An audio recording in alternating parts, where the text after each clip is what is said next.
અને આપણે કાલે જીવીશું કે નહીં જીવીશું એની શું ગેરંટી ભાઈ? આપણે કોરોના કાળમાં જોયું કેવા કેવા યુવાનો યુવા અવસ્થામાં મૃત્યુ પામ્યા. જીવનનો ક્યાં ભરોસો? આપણે ક્યારે સાસો રોકાઈ જાય, કયો દિવસ આપણો છેલ્લો દિવસ હશે આપણને ખબર નથી, ક્યારે આપણું મૃત્યુ આવશે આપણને ખબર નથી. અને એટલે જ રોજ ભગવત સત્સંગ કરવાનું છે, રોજ સંકીર્તન કરવાનું છે, રોજ સ્વાધ્યાય કરવાનું છે, રોજ સત્કર્મ કરવાનું છે.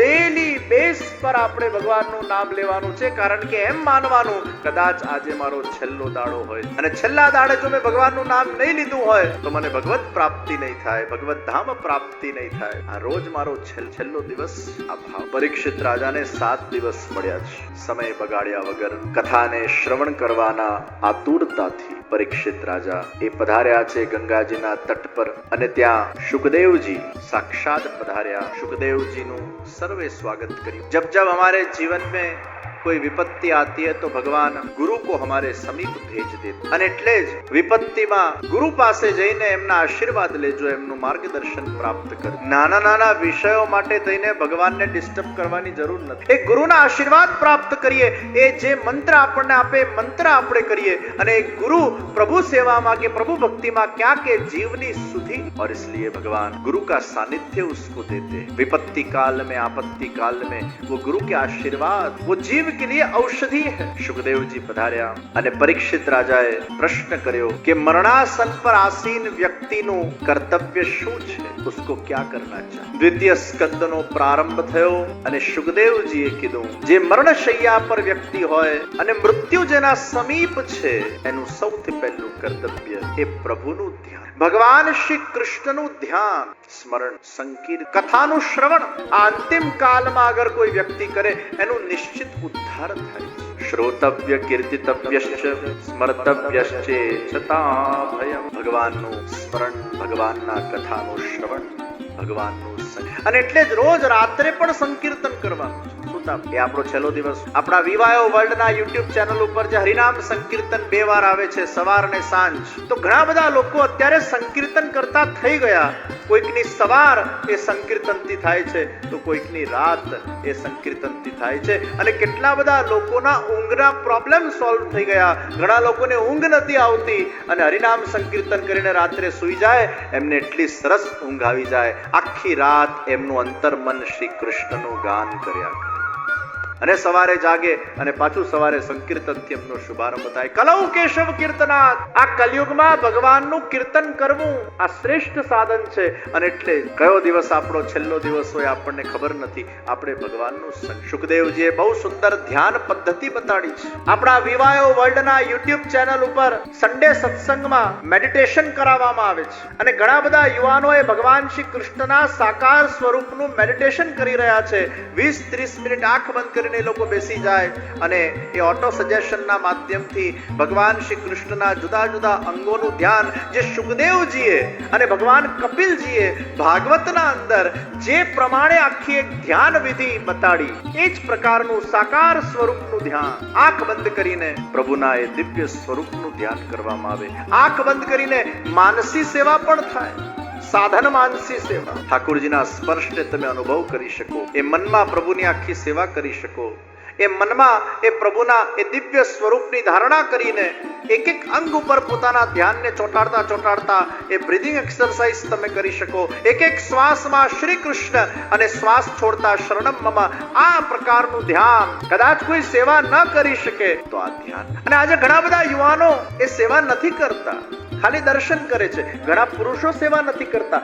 ઘણા યુવાનો કરે પણ છે, ઘણા પુરુષો કરે પણ છે. મેં એવા ઘણા બધા પુરુષો જોયા છે ધોતી બંડી પહેરીને તિલક કરીને એટલી સુંદર સેવા કરતા હોય. અને એવા ઘણા યુવાનો મેં જોયા છે જે નાનપણથી ઠાકોરજીની સેવામાં રુચિ ધરાવતા હોય. પણ ઘણા એવાય છે જે ઠાકોરજીની સેવા નથી કરતા. તો કઈ ન કરે એના કરતા કંઈક તો કરે. અને આજના યુવાનોને અગર આપણે આ ધ્યાન કોન્સેપ્ટ આપીશું, કૃષ્ણ ધ્યાન, દુનિયામાં કોઈ પણ ખૂણે એ લોકો હોય, કોઈ પણ જગ્યાએ હોય, કોઈ પણ શહેરમાં કે ગામમાં હોય, એ લોકોમાં સંસ્કાર પાડીએ કે સન્ડે સત્સંગ જે વિવાયો વર્લ્ડ યુટ્યુબ ચેનલ પર આવે છે એમાં 1 કલાકનો સમય કાઢે, થોડું સંકીર્તન કરે, ધ્યાન કરે અને યમનાષ્ટક પર અને આગળ જતા જુદા જુદા ગ્રંથો ઉપર લાઈફ લેસન સાથે જે કંઈ પણ એમાં સત્સંગ થાય છે એનો એ લાભ પ્રાપ્ત. અને મને આનંદ છે આજે ઘણા બધા લોકો એમાં જોડાઈ રહ્યા.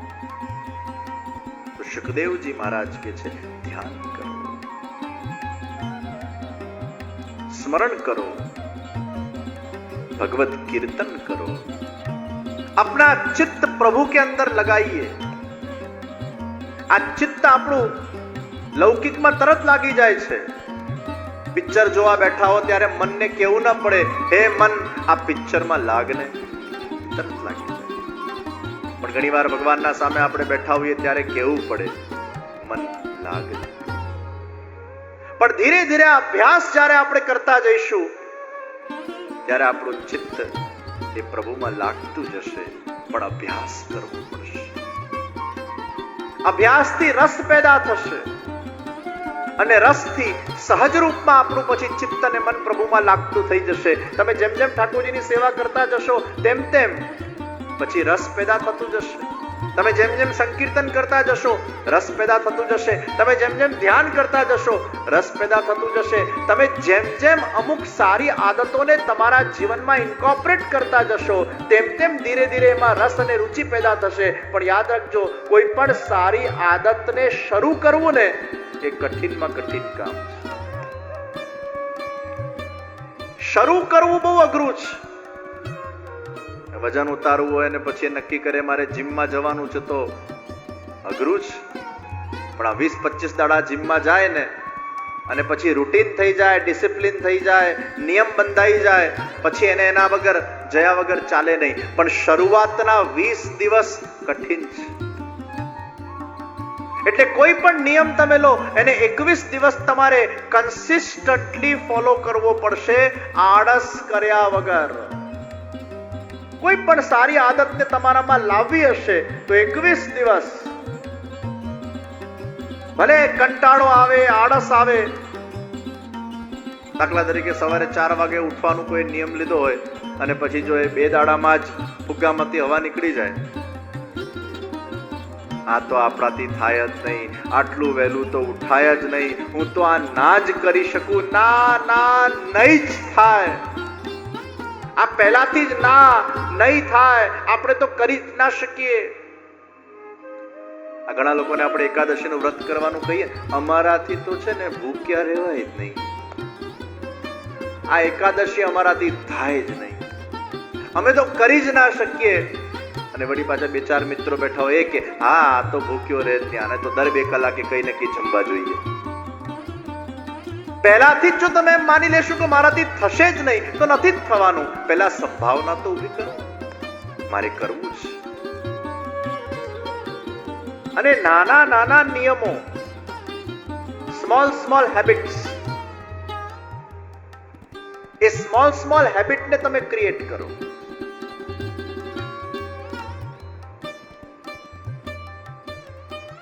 એક માળા ન થાય તો 11 વાર તો બોલો, પણ 11 વાર બોલવાનું। એમ કરતા કરતા 11 ના 21 થાય, 21 ના 50 થાય, 50 ના 100 થાય, એના 108 થાય અને એક માળા થાય। 25 કિલોમીટરની મેરેથોન ભાગવી હોય અને કદાચ 15 કિલોમીટર તમે ભાગી શક્યા ને તો તમારા જાતને ફેલિયર નહીં માનતા, કારણ કે 25 કિલોમીટર ભલે નથી ભાગી શક્યા પણ 15 ભાગ્યા ને તો એટલીસ્ટ 15 કિલોમીટર ભાગવા માટે તમારું જે શરીર છે એ તૈયાર થયું। 15 કિલોમીટર ભાગવા માટે તમે રેડી તો થયા ને। આજે 15 ભાગ્યા તો કાલે 16 ભગાશે, 20 ભગાશે, 25 ભગાશે, એમ 25 કિલોમીટર તમારું લક્ષ્ય છે, પણ 15 તો ભાગો। હું તો કહું છું 5 તો ભાગો।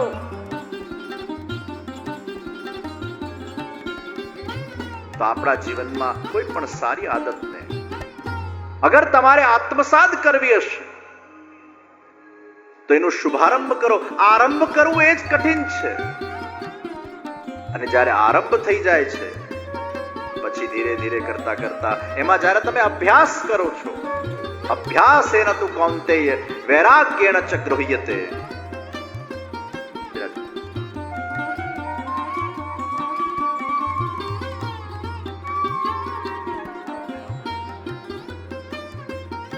તો અભ્યાસ કરતા કરતા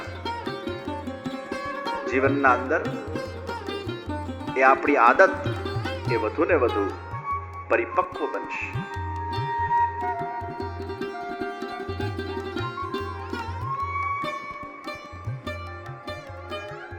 વિરાટ સ્વરૂપના દર્શન કરાવ્યા શુકદેવજી મહારાજે.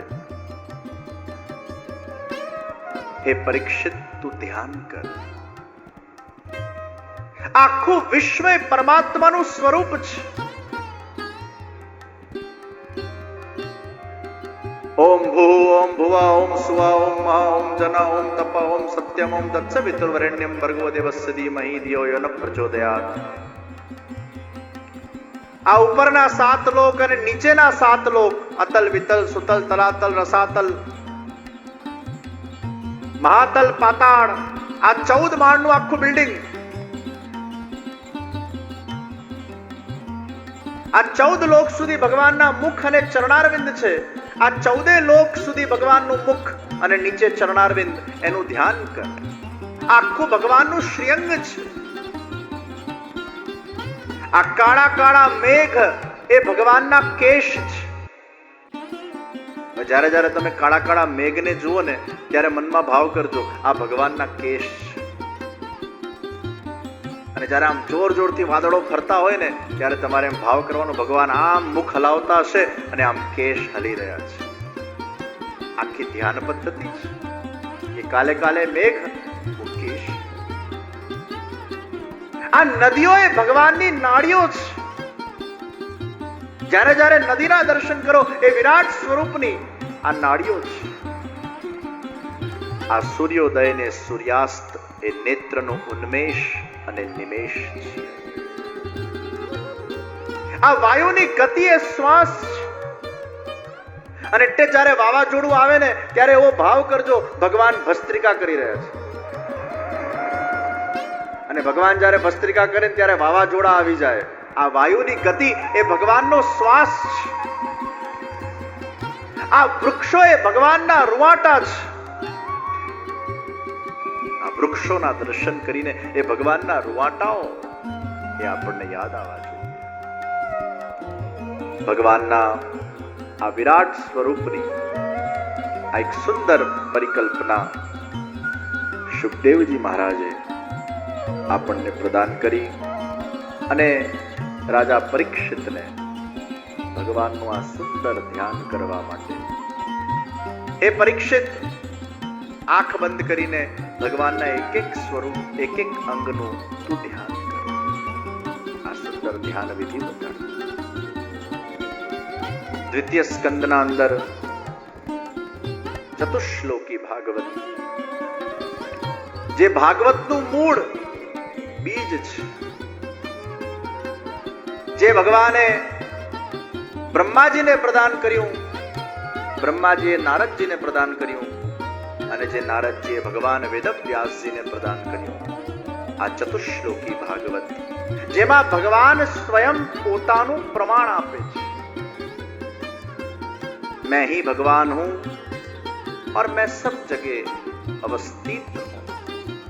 ये सृष्टि के पूर्व भी मैं था, सृष्टि के बाद भी जो शेष रहता है वो मैं हूं.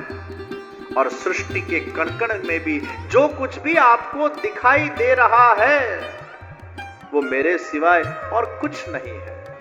अन्वय व्यतिरेक का व्याम यत् स्यात् सर्वत्र सर्वदा.